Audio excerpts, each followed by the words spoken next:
finished reading the book that I chose to read for February. I have been continuing a New Year's resolution that I started many years ago, where I choose a new book every month to read, and then at the end of the year, look back on all of the books that I have read and pick my favorite ones, or my favorite one out of all of them.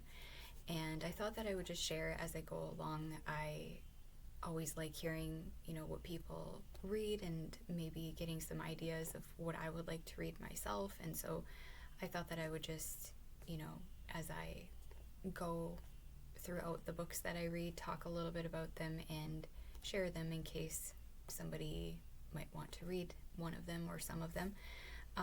So this is the book that I decided to read in February, which I thought was going to be something that was funny and amusing, and there were parts in it that were funny, but it mostly was just filled with interesting little bits of information about things. And I thought that I would share a couple of my favorite things that I found to be interesting.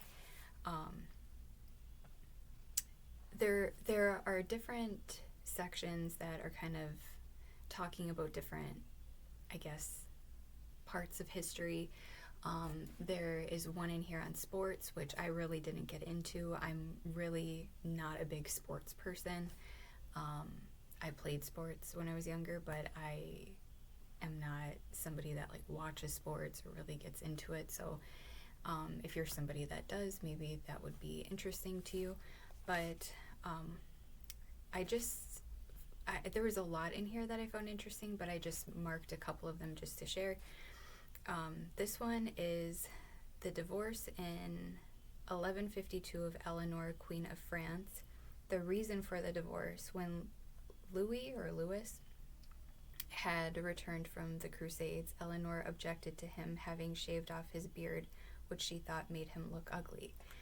And I thought that was kind of funny and kind of interesting. I know that I don't know if I would necessarily, divorce somebody because they shave their beard, and I don't know if I would consider somebody to be ugly if they shave their beard, but as a beard lover myself, I would be really sad if somebody that I loved or was married to, and I loved their beard, they shave their beard, I would be very upset. So that kind of was amusing. And I found this one to be interesting. The song sequence for which The Wizard of Oz is now chiefly remembered was initially cut from the film when it was previewed before release. Over the Rainbow was judged to slow down the pace of the film. It was restored at the last minute. It went on to win the Oscar for Best Song in that year's Academy Awards. Judy Garland starred in the film only because of an inter-studio dispute that led to Fox refusing to loan MGM Shirley Temple, then 11 years old and perfectly suited for the part. Garland, 17, ended up playing the supposed 9-year-old Dorothy. I found that to be so interesting because Dorothy definitely does not look like she's 9 years old. And it's funny to think that she was supposed to be 9 years old, because I never would have guessed that. And it's also interesting that the song, the Over the Rainbow song, was initially cut from the movie, because that's just such a significant part of the movie that if it were to have not been in it, it would have been, I think it would have made a really big difference. Another really interesting thing that I found in this book was it talked a lot about Hitler in here. And it talked a lot about how many times he came close to losing his life in various scenarios, and how narrowly he escaped so many instances where he almost, lost his life. My daughter is a very fact kind of person, and she already knew a lot of these things, so as I was discovering them, they were not new to her necessarily, but to me they were. And I just found them to be really interesting. I did not know that he had that many times where he came so close to not being alive. And it's just crazy to think, and it's just interesting to think about how much would have changed if one of those times would have been able to, if it would have actually killed him. And I don't have a whole lot of other history books that I have or that I own, but I thought that I would share a little bit about probably the only other one that I have, which is this book. It's called Lifeboat, and it's based on a true story. My daughter had picked this out at the library. She got some kind of an award kind of thing for reading, and she decided to choose this one, and I read it to her quite a few years ago, and it's for kids, but it's actually a very interesting book about, it says, I forget like pretty much all the books that I read. With Nazis bombing London every night, it's time for 13-year-old Ken to escape. He suspects his stepmother is glad to see him go, but his dad says he's one of the lucky ones, one of 90 evacuee boys and girls to ship out aboard the SS City of Benares to safety in Canada. Life aboard the luxury ship is grand. 9-course meals, new friends, and life far from bombs, rations, and his stepmom's glare. Finally, on the 5th day of sea, the ship's officers announce that they're out of danger. They're wrong. Late that night, an explosion hurls Ken from his bunk. They've been hit, torpedoed. I do not know how to pronounce this. The Benares is sinking fast. Terrified, Ken scrambles aboard Lifeboat 12 with 5 other boys. Will they get away? Will they survive? Award-winning author Susan Hood brings this little-known World War II story to life in a riveting novel of courage, hope, and compassion, based on true events and real people. Lifeboat 12 is about believing in one another, knowing that only by banding together will we have any chance to survive. It's a very good book. Sometimes I will read, kids' books or for older kids or teens or young adults, and I will enjoy them sometimes more than books for adults. So I just thought that I would share that as well. And the book that I am going to be reading for March. The book that I'm choosing to read for March is this one. It is called The Body in the Woods by April Henry.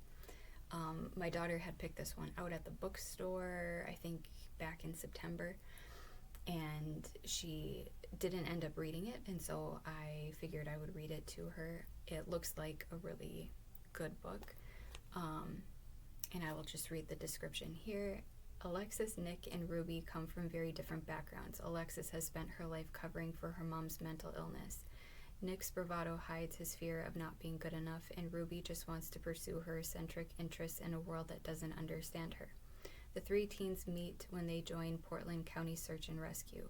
On their first mission, they are teamed up to locate an autistic man lost in the woods. What they discover instead is a dead girl. In a friendship that will be forged in danger, fear, and courage, the 3 work together to find the girl's killer before one of their own becomes another victim. It is kind of a suspenseful kind of, book, and like a mystery kind of, it seems like.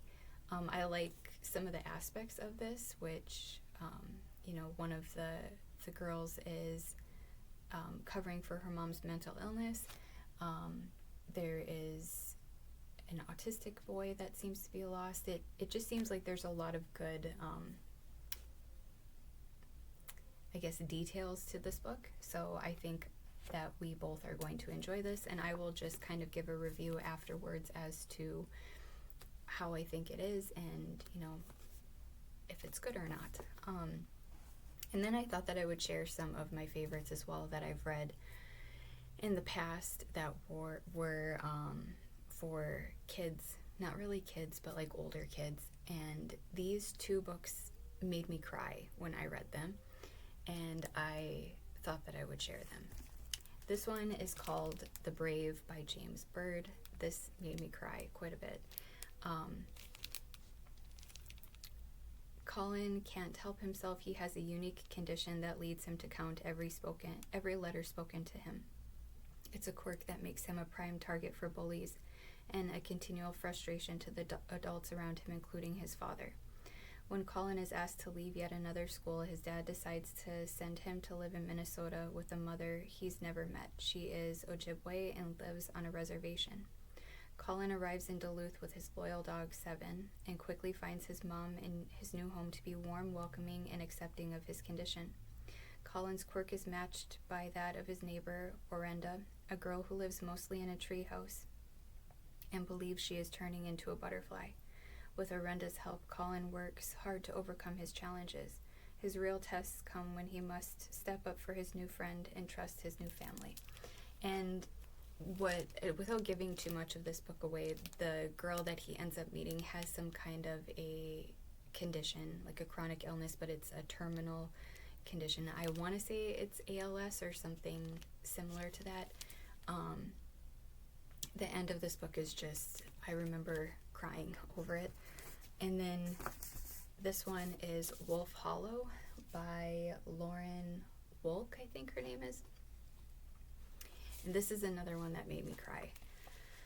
Growing up in the shadows cast by 2 world wars, Annabelle has lived a mostly quiet, steady life in her small Pennsylvania town until the day new student Betty Glengarry walks into her class. Betty quickly reveals herself to be cruel and manipulative, and while her bullying seems isolated at first, things quickly escalate, and reclusive World War I veteran Toby becomes a target of her attacks.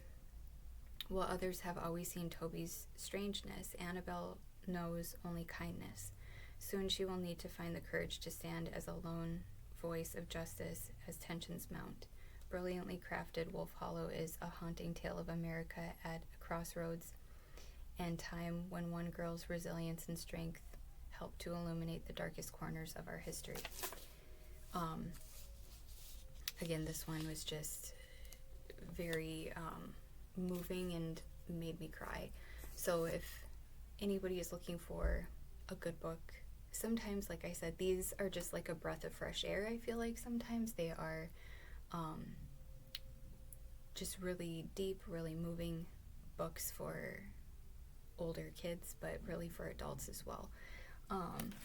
And so I am going to be starting on this one, and I will just, at the end of this one, give a review on it and talk about what it's about or what I liked or didn't like about it, and if it's any good.